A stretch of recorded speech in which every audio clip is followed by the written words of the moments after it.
What is going on, guys? This is the Club of the Man 1993. We're back here for some more baseball news as free agency hasn't started yet, of course, as we still have the World Series and the Championship Series, which could be coming to a close tonight.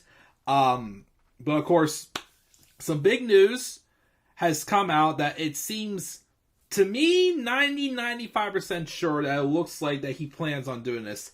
But it looks like Carlos Correa from the Minnesota Twins, a former Houston Astros shortstop, is going to be opting out of his short-term 3-year, $105.3 million contract with the Minnesota Twins, as a lot of us thought he would return back to free agency and, pursue some more money. Now, of course, he is, open, of course, to returning to the Twins on a longer-term deal.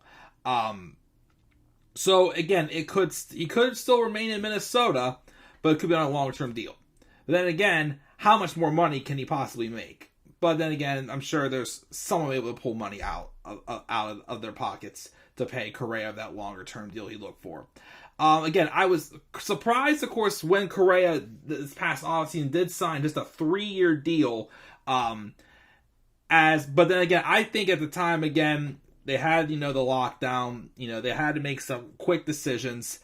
So I'm like, okay, it makes sense a little bit to see that he kind of rushed into a new deal. So this is kind of like, hopefully no lockdowns this offseason, as far as I know, none. So he'll be able to, focus on, getting a longer term deal as well. Again, he could return to not to the Mariners, to the Twins, or he could go somewhere else. Because it's come out that the Mariners, there's going to be some shortstops on the market this offseason for free agency. And the Mariners are looking to add someone who plays shortstop that is willing to move to second base.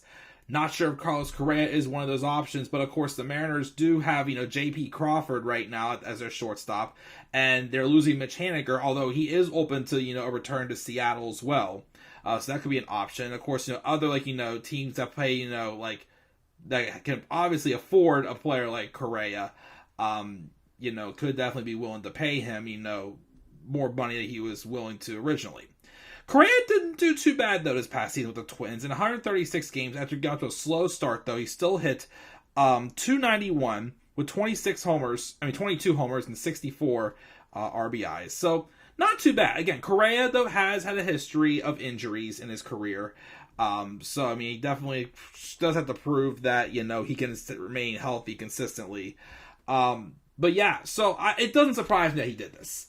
Again, he probably, like I said, I think what happened was, again, he was the biggest name on the market last offseason, and then the lockdown happened. He was taking his time waiting for deals, but when the lockdown happened, got lifted, they only had a couple weeks to get things figured out before the regular season started.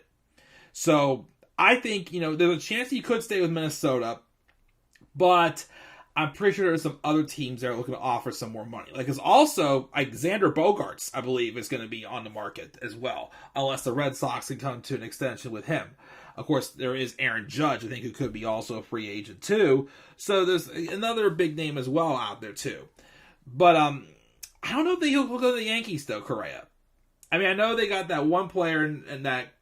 What's the guy's name again? They got it in the didn't they get him in like the other player they got in the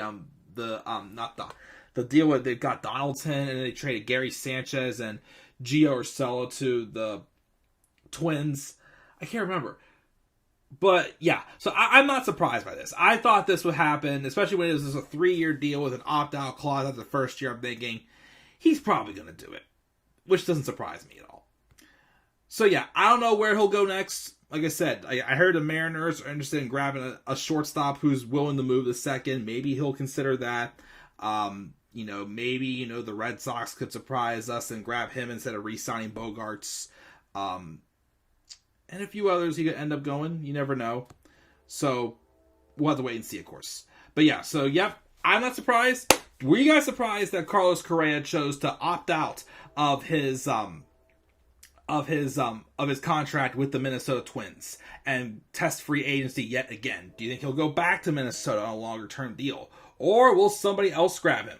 What do you guys think? Actually, also, too, I thought of it, too, the Braves could grab him also. Because I think Dansby Swanson's a free agent, too. They could pursue Correa. I wouldn't be surprised. They could. They have a bunch of other, talent that's signed longer term, like, with Olsen and Riley. Can't remember how long Ozzy Albies is, but I know they have Acuna for a while too. So Braves adding Correa, maybe? It wouldn't surprise me. We'll see. But guys, yeah, what do you guys think? Where will Carlos Correa go this offseason as he searches for a longer-term deal? Make sure to leave your guys' thoughts down in the comment section below, and be sure as always to slap a like on the video and subscribe for more content on my channel, and follow me on Twitter as well at DemandAirboy93. Until then, guys, I'm checking out. I'll catch you all later. Have a great rest of your Sunday, and peace out, everybody.